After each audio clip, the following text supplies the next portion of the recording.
کہ اقبال صرف آزادی کے مفکر اور فلسفی ہی کی حیثیت سے نہیں بلکہ ایک ایسے خود خال کے شاعر کی حیثیت سے بھی زندہ رہیں گے جو غیر معمولی لطافت و حسن اور طاقت سے بھرے ہوئے گیت گاتا ہے۔ احتشام حسین کے نزدیک ایک نقاد کے لیے لازم ہے کہ اس میں سماجی شعور کے ساتھ جمالیاتی احساس بھی ہو، جیسا کہ یہ ہم پہلے بتا چکے ہیں۔ پھر آگے احتشام حسین کہتے ہیں کہ تنقید نگاری سے میرا مقصد ادب کی حقیقت و ماہیت پر غور کرنا، شاعر اور ادیب کو اس کی تخلیقی کاوش پر، نقاد کو اس صحیح شعور و ادراک پر داد دینا اور ادب کو زندگی کے تہذیبی رشتے میں دیکھنا ہے۔ یعنی ان کا کہنے کا مطلب یہ ہے کہ حقیقت و ماہیت پر غور کرنا چاہیے ایک تنقید نگار کو، صرف تعریف نہیں کرنی چاہیے، بلکہ ایک تنقید نگار اگر کسی چیز کے بارے میں تنقید کرتا ہے تو اس کی ہر اچھائی اور برائی کو بیان کرے، اور ادب کو زندگی کے تہذیبی رشتے میں دیکھنا چاہیے۔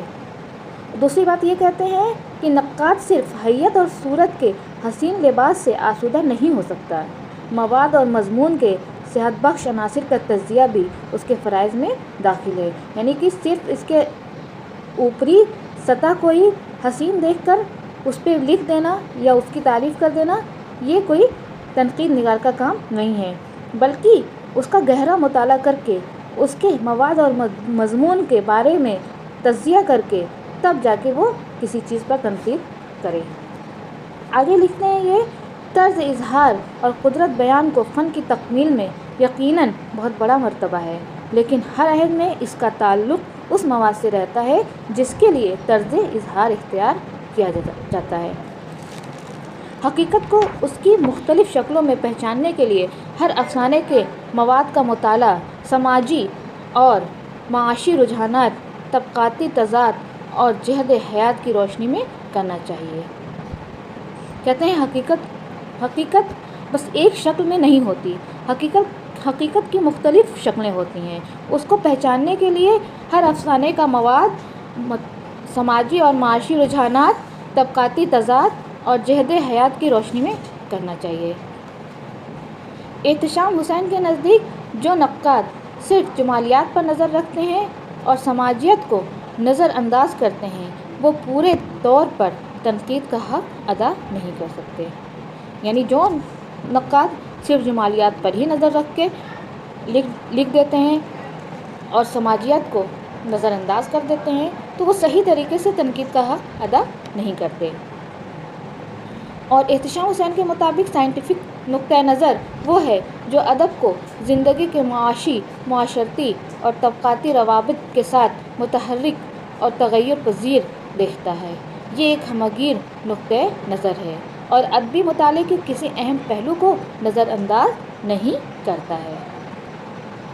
اب ان کا سائنٹیفک نقطۂ نظر یہ ہے کہ جو ادب کو زندگی کے معاشی، معاشرتی، طبقاتی روابط کے ساتھ ساتھ متحرک یعنی کہ وہ جاگرک ہو اور تغیر پذیر دیکھتا ہے۔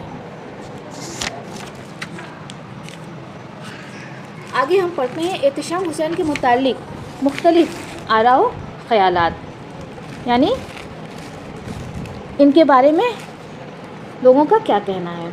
تو خلیل الرحمن اعظمی کا خیال ہے کہ احتشام صاحب کا طریقہ کار یہ ہے کہ وہ اعلیٰ و اوسط شاعر اور متشاعر، ادیب اور خطیب سب کے ساتھ ایک ہی قسم کا سلوک برتتے ہیں، کیونکہ ان کے پاس صرف ایک کسوٹی ہے اور وہ ہے سماجی یا سیاسی نقطۂ نظر۔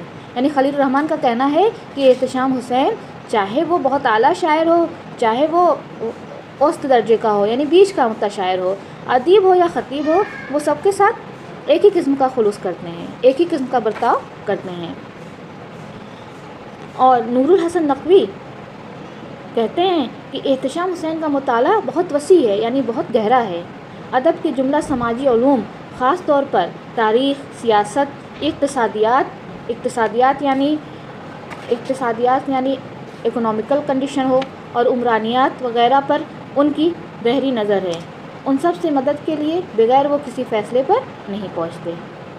یعنی یہ سبھی چیزوں پر نظر رکھتے ہیں، چاہے وہ تاریخ ہو، سیاست ہو، اقتصادیات ہو، عمرانیات ہو، سب پہ نظر رکھ کر وہ تنقید کرتے ہیں۔ محمد حسن کا کہنا ہے کہ پچھلے 35-40 سال سے اردو تنقید پر صرف ایک نقاد کی حکمرانی رہی ہے، سید احتشام حسین کی۔ اب ان کا کہنا یہ ہے کہ 35-40 سال سے صرف سید احتشام حسین کی ہی تنقید پر حکمرانی ہے۔ یہ حکمرانی جابرانہ اور آمرانہ نہیں تھی، بلکہ ایک ایسے ہمدرد اور دوست کی تھی جو دھیرے دھیرے دل و دماغ پر چھا جاتا ہے۔ کہتے ہیں یہ حکمرانی زور زبردستی کی نہیں تھی، بلکہ یہ محبت اور دوستی کی تھی جو دھیرے دھیرے لوگوں کے دماغ پر چھاتے ہیں۔ پھر کلیم الدین احمد یہ کہتے ہیں کہ جب احتشام حسین اس طرز میں لکھتے ہیں تو ایسا معلوم ہوتا ہے کہ کوئی ہاتھی خوش فعلیاں کر رہا ہو، یعنی وہ ایسے طرز سے لکھتے ہیں کہ جیسے کوئی ہاتھی خوش فعلیاں کر رہا ہو، یعنی ایسا لگتا ہے کہ ان کو لکھنے میں کوئی محنت نہیں لگ رہی ہے، بلکہ وہ ان کے دماغ میں آتے جا رہا ہے اور یہ آرام سے اس کو لطف لیتے ہوئے لکھتے جا رہے ہیں۔ تو آج کا ٹاپک ہمارا یہ ختم ہوتا ہے، جو کہ ہم نے ایک اہم نقاد سید احتشام حسین کے بارے میں پڑھا، جو ضلع اعظم گڑھ کے قصبہ ماحول میں 1912 میں پیدا ہوئے تھے، اور یہ ایک سائنٹیفک نظریے کے قائل تھے۔ تو ان کے بارے میں ہم نے جو پڑھا اس کا ایک بار آپ لوگ پھر سے مطالعہ کر لیجیے گا اور اس کو ریویژن کر کے آئیے گا۔ تو آج کی کلاس یہیں پہ ختم ہوتی ہے۔ خدا حافظ۔